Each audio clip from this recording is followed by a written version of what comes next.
you ever just look at the world and laugh?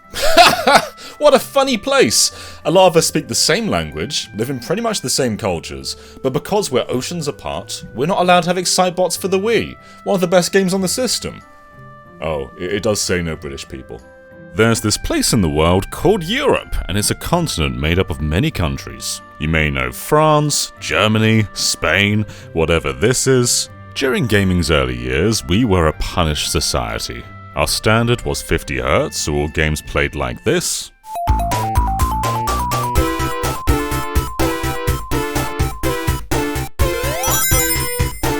And we missed out on a ton of huge games that many consider landmarks of the era. Chrono Trigger didn't come to Europe. Dragon Quest didn't come to Europe until the PlayStation 2. Our Dragon Quest 8 doesn't have an 8 because it's the first. Final Fantasy? I mean, technically we got Mystic Quest, but 7 was our first mainline Final Fantasy game. We got Xenosaga 2, but not 1 or 3 or Gears. No Contra 4, no Excitebots, no WarioWare Twisted. We didn't even get the first Katamari Damacy game, and that's a crime against humanity. The games we did get usually came months or even years after. Consoles too. I know many think 1996 when they think N64, but for us, no, that's 97. And this even goes back to only a decade ago. The PlayStation 3 wasn't 2006 for us, it was 2007. Even massive games like Super Smash Bros. Brawl came to the States 3 months before Europe. Imagine a Smash game coming out earlier today. The world would end. Thankfully, things have changed a lot these days, and Europe's just as prominent as a market as anywhere else in the world. Many countries like France are some of Nintendo's most popular markets. However, even with some struggles along the way, some games did make their way to Europe, but not America. That said, this could be a hugely long video if we talked about every single European exclusive because our console history is pretty different. I know the North American telling is usually E.T. and Atari crashed the console market and everyone's putting out these bad games and no one trusted gaming anymore, but in came Nintendo and saved the day. But that's not the story here. Nintendo actually didn't have that much of an impact. In fact, if you look at sales back in the early 90s, the NES was neck and neck with the Master System, and that was barely even on the radar of America. Here in most parts of Europe, microcomputers were the biggest things for gaming. We're talking the ZX Spectrum and Amigas, and so there was no crash, it was always going strong. So what I could do is spend a lot of this video talking about ZX Spectrum games that never left Europe, but I know many of you wouldn't find that very interesting, so we're going to talk about big, global franchises. We're talking Mario, Zelda, Pokemon, Resident Evil, huge franchises with installments that came to Europe, but not the United States. But before we start, boy oh boy am I starved. If only I could see someone preparing some food, that could encourage me to do it myself. After hearing Derek's rave reviews, I finally had to check out HelloFresh for myself. These days, it can be hard to find the time to eat right, so I was relieved when my first HelloFresh box showed up at my door, packed with fresh ingredients to make delicious meals. Thanks to the easy-to-understand recipes HelloFresh includes in each box, I was able to act like a pro in the kitchen and make food that was an utter joy both to cook and to eat. And since I'm a picky eater, I was able to use Hello Custom to swap out ingredients, like adding protein to a veggie dish or swapping pork for steak to suit my tastes. On top of that, using HelloFresh means that I was able to skip the grocery store, saving me time, gas money, and having to buy more ingredients than I need. My HelloFresh experience wasn't just stress-free either, it was guilt-free too. HelloFresh is the first carbon-neutral meal kit company, and you can recycle nearly all of its packaging. So I'm not just doing something good for myself, but for the environment as well. So what are you waiting for? Use my link or go to HelloFresh.com and use code POGGVGOG16 for 16 free meals across 7 boxes plus 3 surprise gifts. Once you click, my description will live update to count up the purchases. Thanks to HelloFresh for sponsoring this video. I'm gonna go pick next week's box, and while I'm doing that, you go ahead and enjoy the rest of what we've got for you. So this is Mario. You know him, right? You might know him better as Mario. One of his earliest outings, Mario Bros. Had quite a lot of releases. The original arcade version, the Atari ports, the ZX Spectrum port. Hey, this never left Europe, that's exclusive to Europe. No, John, no ZX Spectrum. Instead, I want to show you something that may look like a bootleg, but I assure you it's not. This is Mario Bros. Classic Series for the NES. I mean, Classic Series. There's no S, this is German. But Classic Series was a thing in English-speaking countries too. This was basically a player's choice label. Nintendo recently had a Classic Series box of Kirby on their Twitter, and you can also find games like NES Football and a bunch of others. But don't mistake it for the Game Boy Advance NES series, which is also called Classic Series. It makes googling this stuff hell. Interestingly, to me at least, it uses the Japanese box art for Mario All-Stars as its logo, and Mario All-Stars also got a Classic Series print, so I find this very amusing. I could laugh at it for hours. Anyway, what makes Mario Bros. Classic Series weird is this isn't a reprint. This is a totally new game that came out only in Germany and Italy, making it pretty rare. This came out 7 years after the first NES port, and the differences are immediately noticeable. The enemy sprites are totally different. I mean, look at these turtles! That's not the same turtle! But what's more drastic is how it feels. In the original NES and arcade versions, you've got these very stiff jumps. You can't adjust your direction once you're in the air, so you're dedicated to your jumps, which means you may be dedicated to dying. It's a very early Nintendo feeling game. It's still fun, but it is pretty rigid feeling. But in the Classic Series version, you jump almost like you do in Super Mario Bros. 3. There's so much freedom of movement, this is wild. I can't understate this, this is a totally different feeling game. This is barely even the same thing. You've also got the cutscene transitions from the arcade game, which are also kind of tutorials, and again, those were cut from the original NES port, but they're right here. Because you can maneuver a lot faster, they actually changed the pacing a bit too. There's now 3 phases rather than 2 per chunk, but they take around the same time to do because you're killing everything way smoother than you could before. This port's actually based on a Famicom Disk System release called Katakita Mario Bros., which is a pretty elusive thing to find now because printing and downloading Famicom discs was only something you could really do in the era. It's not a direct port of this version, as Katakita Mario Bros. Had advertising for games like Super Mario Bros. 3. It did have the adjustments to how you jump, but there's still fairly different versions of the game. All the advertisement stuff was obviously taken out, and so Mario Bros. Classic Series is the most raw and non-capitalist version of Mario Bros. You can play. And they've restored a few more arcade elements, like the original NES Mario Bros. Didn't have icicles as an enemy at all, but they are back here. And touching a fireball makes you the same color as Fire Mario in Super Mario Bros., and I think that's really neat. It doesn't make sense because he's not becoming Fire Mario, he's dying, but I still think it's neat. Mario Bros. Classic Series has never been re-released. You won't find it on Virtual Console, Nintendo Switch Online, anywhere. And that's bizarre because it's my favorite version of this game by a ton. In my opinion, there is no better way to play Mario Bros. Speaking of outstanding, look at this! This is not a Windows 98 chess game, this is Wii Chess, an official installment in the Wii series, alongside Wii Sports, Wii Play, Wii Party, and Wii Fit. This did get a WiiWare release in Japan, which probably tells you a lot about the scale of this game, but it's physically only available in Europe. It's extremely weird right from the start. First, it's only in 50Hz, very odd for a Wii game.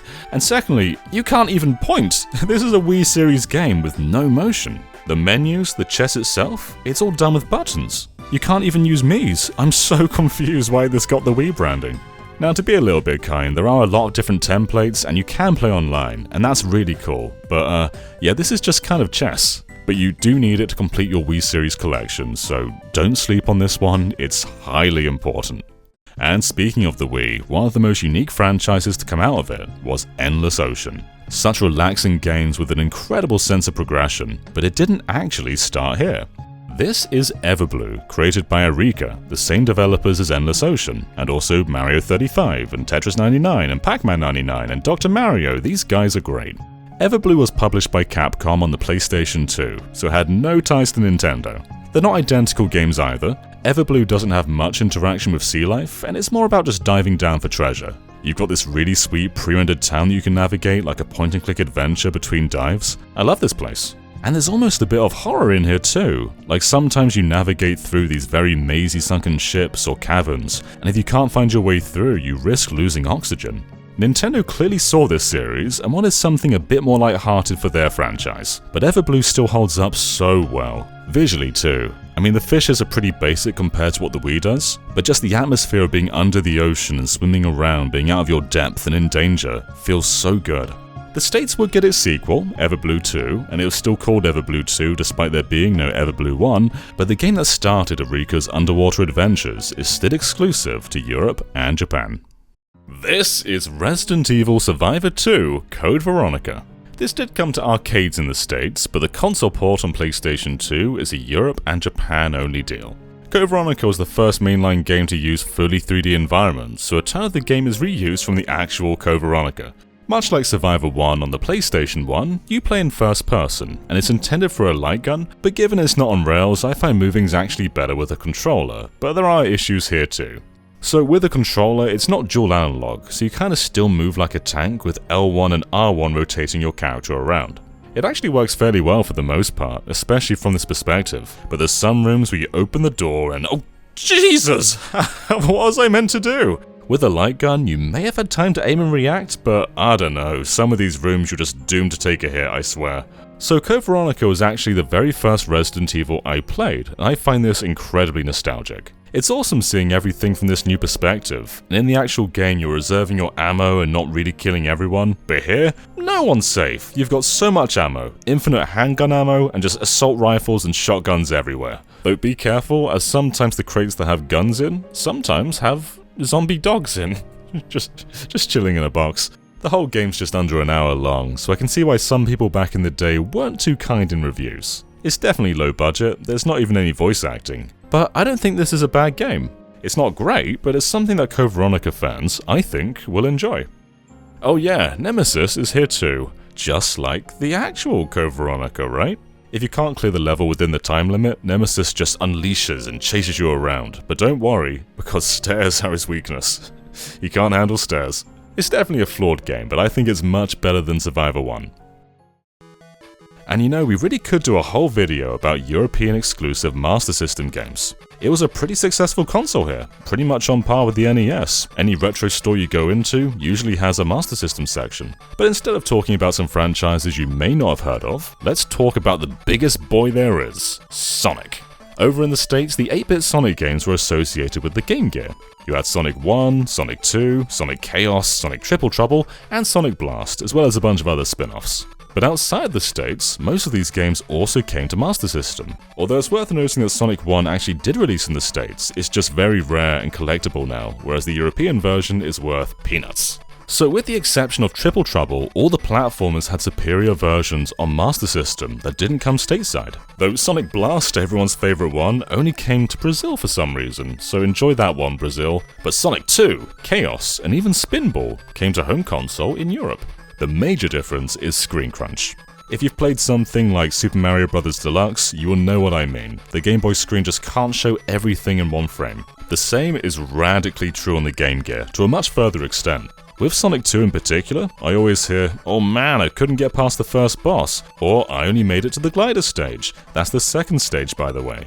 Screen crunch really got Sonic 2 and affected a ton of elements. All you've got to do for the first boss is jump over these balls and he damages himself. On Master System, it's super easy, but Game Gear has so much less space to work with, and the arena itself is smaller too. There's barely any space to jump over the balls or even see them coming. The patterns are much harder to read too, and there's zero rings, you can't take a single hit. All of these 8-bit games feel like they were made for the Master System first, and then crunched down to the Game Gear, and it doesn't really work there. I'm sure many of you grew up with and enjoy the Game Gear versions, but for me, the Master System ones are so much better. And you know, every Sega compilation like Sonic Adventure DX or Sonic Gems Collection or Mega Collection Plus exclusively used the Game Gear ROMs. The only time they were ever re-released was the Wii Virtual Console. What a fun world we have. And while we're here, Europe also got an exclusive Outrun game on the Master System, Outrun 3D. It may sound like an Outrun game made for the Master System 3D glasses, and somewhat it is, but it's also an entirely unique Outrun. Now, Outrun 3D shouldn't be confused with 3D Outrun. They are different games. 3D Outrun is the 3DS version of Outrun, the original Outrun. Outrun 3D is an entirely unique game for the Master System. You can play entirely in 2D, and while it plays largely the same as the original Outrun, there's a bunch of new visual elements and redrawn graphics. It's not a crazy different game, but it's something many Outrun fans should check out. Vib Ribbon! Do you remember when Shawn Layden came on stage and just applauded Vib Ribbon to a largely American audience? And they all clapped too, despite never having the game? While this may not be an international franchise, it was developed by the same guys behind Parappa the Rapper and Unjammer Lammy. After Shawn Layden applauded it, the internet was like, hey, why isn't this on PSN? You can't just go on stage and applaud something and not announce something. So after a lot of ruckus, it was made available on PlayStation 3 and PlayStation Vita. However, I would suggest going for the PS3 version because Vita can't do its main gimmick. We'll get right to that in a sec. So Vib Ribbon is a rhythm game, much like the studio's other work, and it's visually very simple. You play as this joyful little wireframe, and you just kind of platform through rhythm beats. There's a little learning curve into discovering what everything actually does, but it's great once you're in the groove. Vib Ribbon has 6 songs, and they're all pretty good, but they're also not really the point of the game. The main gimmick is Vib Ribbon's file size is absolutely tiny. The entire game can be stored in the PlayStation 1's RAM, which means you can take the disc out and put another disc in. Any audio CD you put in that drive will automatically become part of Vibri's rhythm game. To avoid any copyright, here's a game audio CD. This may also put me at risk, I don't know. The syncing isn't always perfect, but when it works, it feels so good.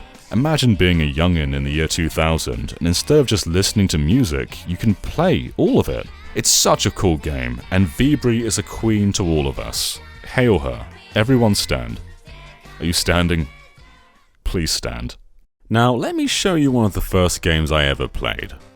I've been full of excitement ever since. Around the globe, you may know of the Game & Watch Gallery series, Mario-ified remakes of classic Game & Watch games, made with way more frames and much more personality. It actually started as a Europe and Australia exclusive game. This is Game Boy Gallery.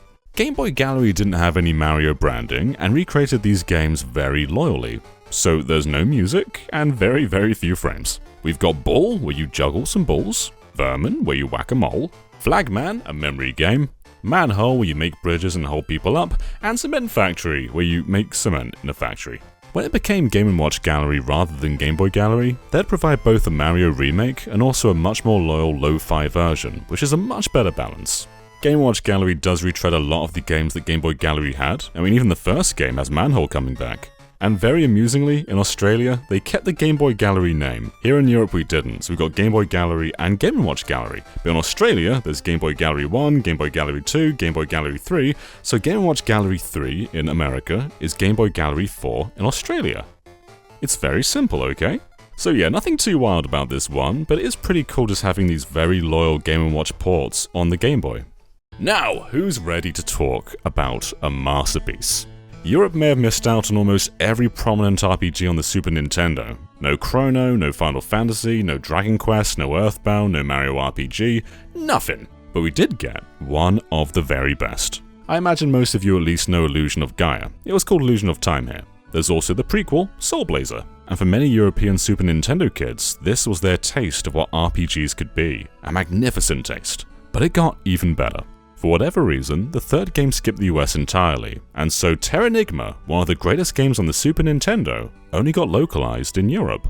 This was an incredible culmination of Soul Blazer and Illusion of Time. Take your favorite components of both games, trim out the lesser bits, and you've got Terenigma.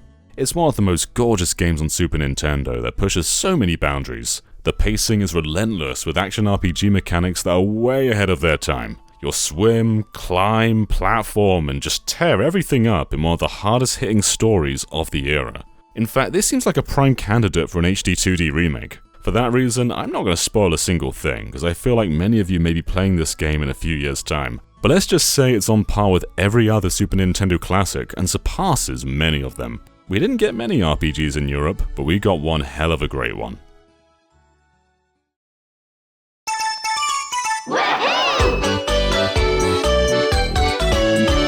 What a lovely woohoo! In the West, we got a few Klonoa games. There was 1 and 2, the primary ones. There was also 2 on GBA, Empire of Dreams, which we all got, and then the second game on GBA, which only America and Japan got. Europe didn't. But Japan also got Klonoa Heroes, a Klonoa RPG, and Moonlight Museum for the WonderSwan. And there was one more game that Japan and Europe got. It's the one I've already shown, that one, the volleyball one. Klonoa Beach Volleyball! This came during one of the final hurrahs of the Namco arcade efforts, and while this didn't get an arcade machine, it still totally feels straight out of that era. It's simple stuff. Pass the ball, spike the ball, use specials to send your opponent into a black void and kill them, but the pace, vibe, attitude, everything just feels so tightly made.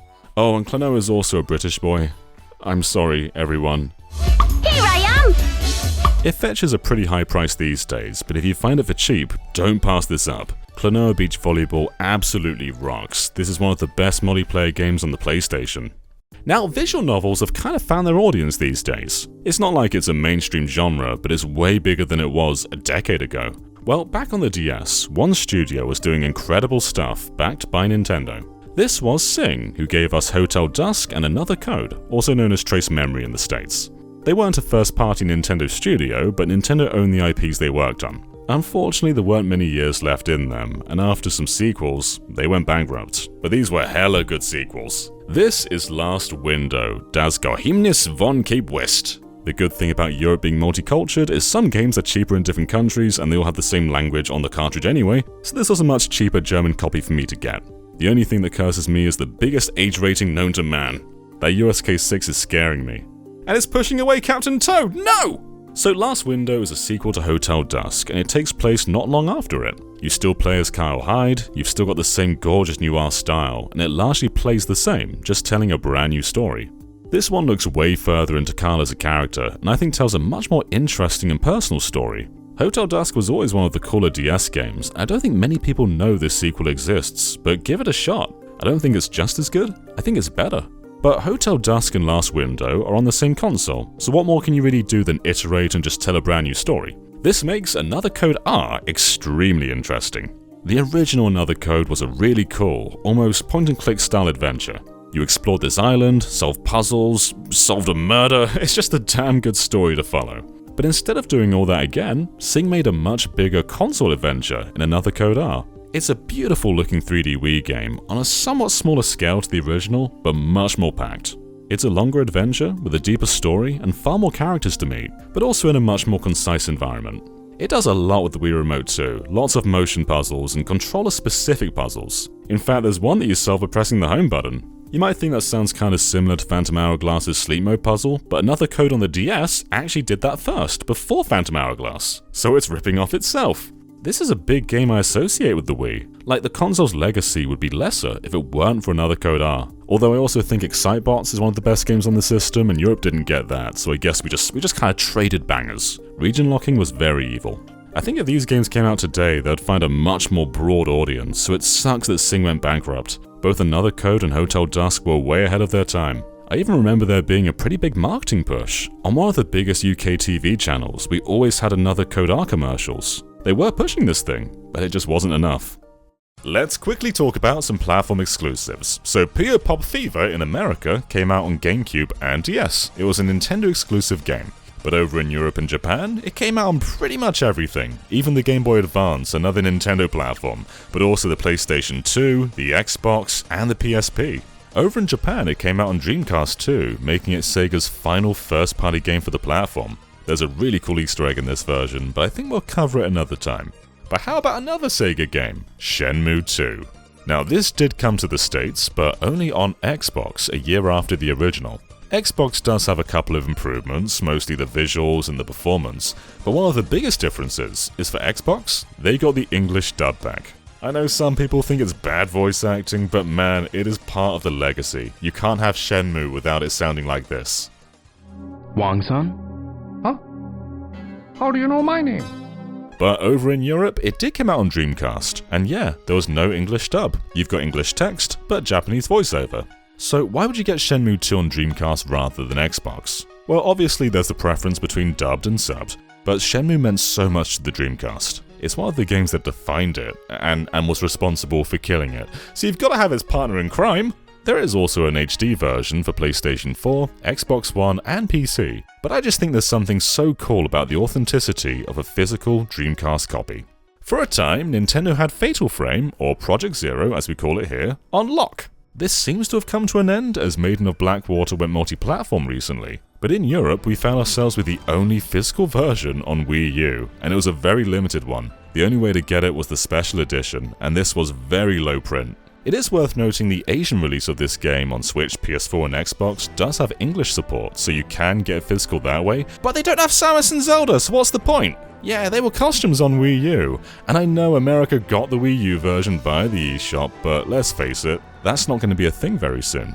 Japan also got a Wii exclusive 4th installment with Fatal Frame 4, and here in Europe, we got the Wii exclusive version of 2, Project Zero 2 Wii Edition. And you can't just call a horror game Wii Edition. My expectations are through the roof. And you know, it's both a radically fascinating version and also a disappointing use of Wii Edition. The IR sensor doesn't seem to be used at all and instead relies on tilt. There's a torch in this game. I would have loved like a Shattered Memories style pointer torch, but unfortunately no. Instead, to control the camera, you can either just do it normally or tilt the remote around a little bit. It's pretty unresponsive.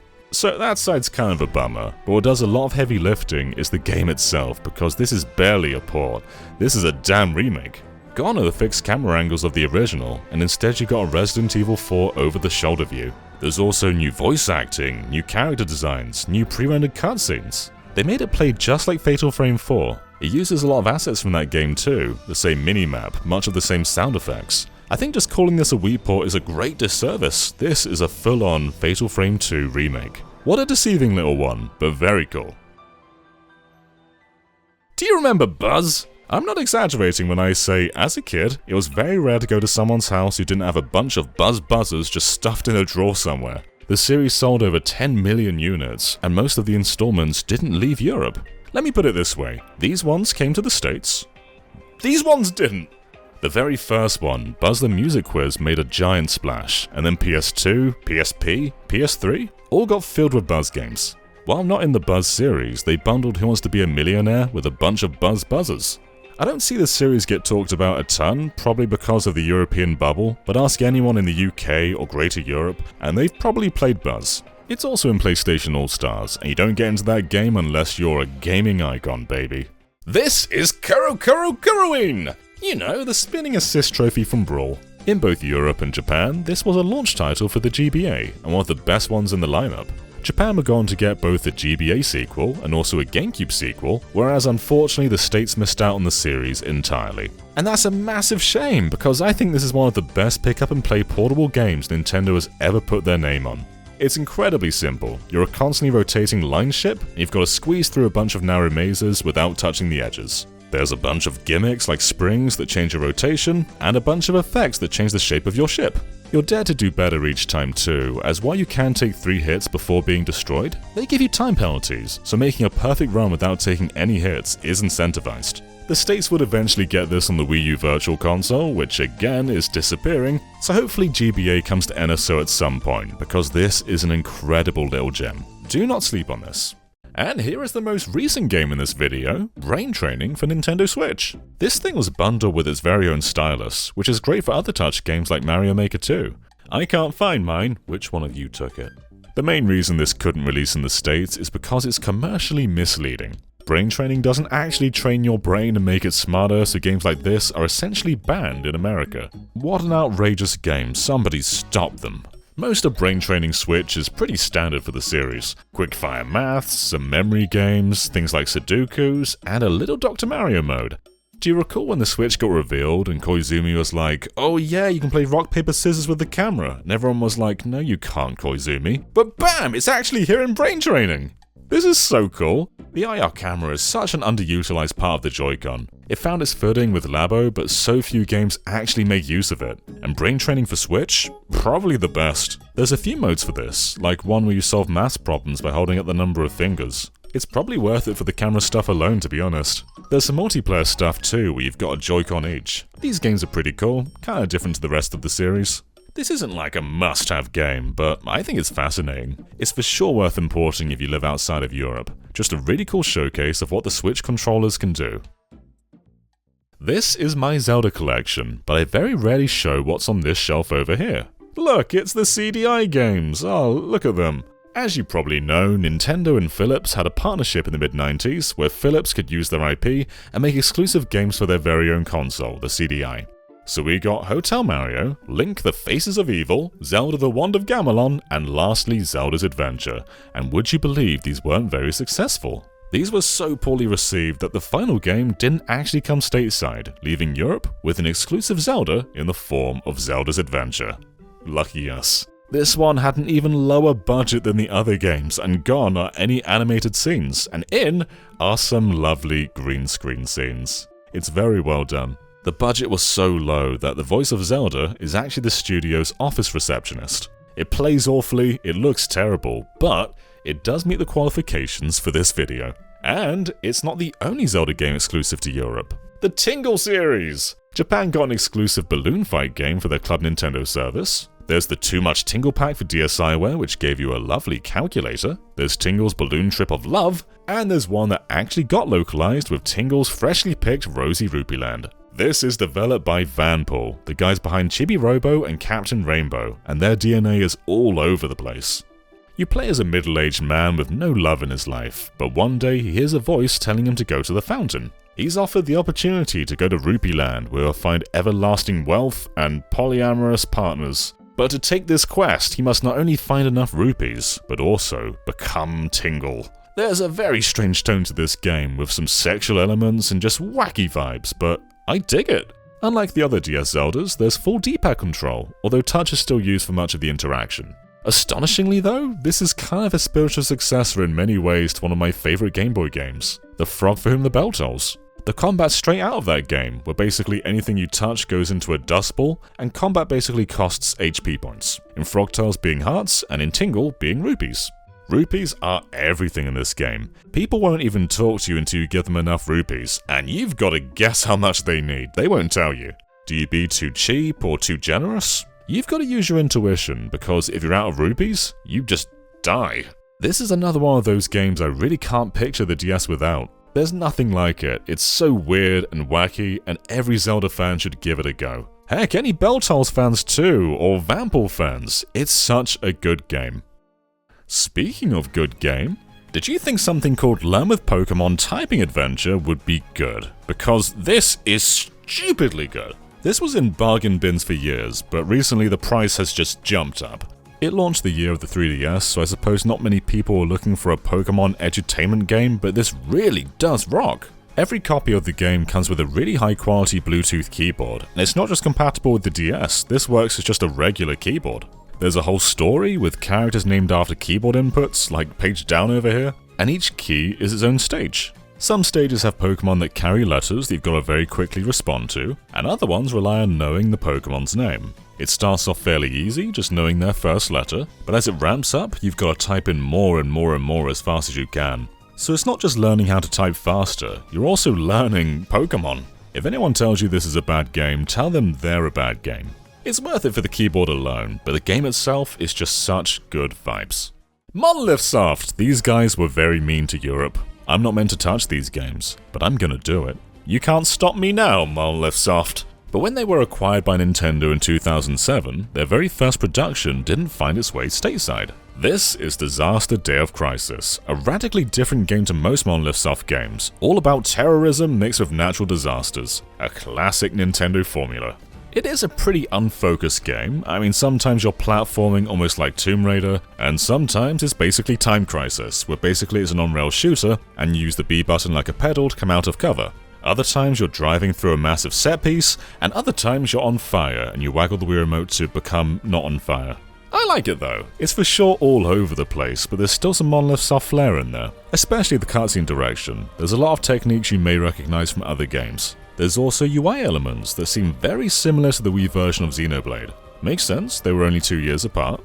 So this game came at a time where Wii's demographic was very family orientated, with very few games for mature audiences, and so I was always surprised that this game didn't leave Europe. It definitely ticked some boxes that needed ticking, and was a pretty hefty production. I mean, don't expect too much more than just dumb fun explosions, but Disaster is absolutely worth playing, especially for Monolith Soft fans. Don't listen to Reggie. All your base are belong to us. This is one of the oldest memes I can remember, but the legacy of this game, this specific version of the game, has nothing to do with America. Zero Wing did have an arcade release in the States, but the machine doesn't have this line. This came from the Mega Drive version, the only home console release in the West, and it didn't leave Europe. Yet to this day, this line lives on. It's even in Wreck-It Ralph, an American film. But nowadays you can play Zero Wing internationally. It is on the Genesis and Mega Drive NSO, so that's pretty cool. And it is way more than just this one line. I mean, this line's pretty funny too, but it's more than them! Zero Wing is an excellent horizontal shooter. You've got a ton of firepower, but navigating through these tight spaces can be really tough when avoiding everything else coming at you. It's a great game. It's more than just a meme. Give it a shot. And our final European exclusive game. One of GameCube's biggest games, Animal Crossing, was actually an enhanced N64 game, Animal Forest. And it wasn't alone. Darshan the Giant began life on N64 DD, but both in Japan and Europe, he would find new life on GameCube, with very British voice acting where the dialogue doesn't match the text. The giant strode ashore and was met for the very first time by the island natives. Upon seeing the giant, rather than being surprised by the fact that they had a strange yellow giant in their midst, Darshan's a really good god sim, where you go around trying to give villagers what they want. They could want trees relocated, or geometry risen or flattened to build their house, and all the love that Darshan gets for performing these tasks make him even bigger.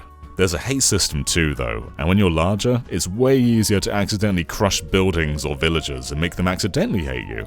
I mean, if you want, you can become full bad boy and become Jashin. This is a form that's faster than Darshan and can jump much higher, but it's also capable of full-on destruction by throwing fireballs and generally intimidating the villagers. If you want to be good, you can still use Jashin just to get around faster, but you've got to be pretty careful what you do and who sees you.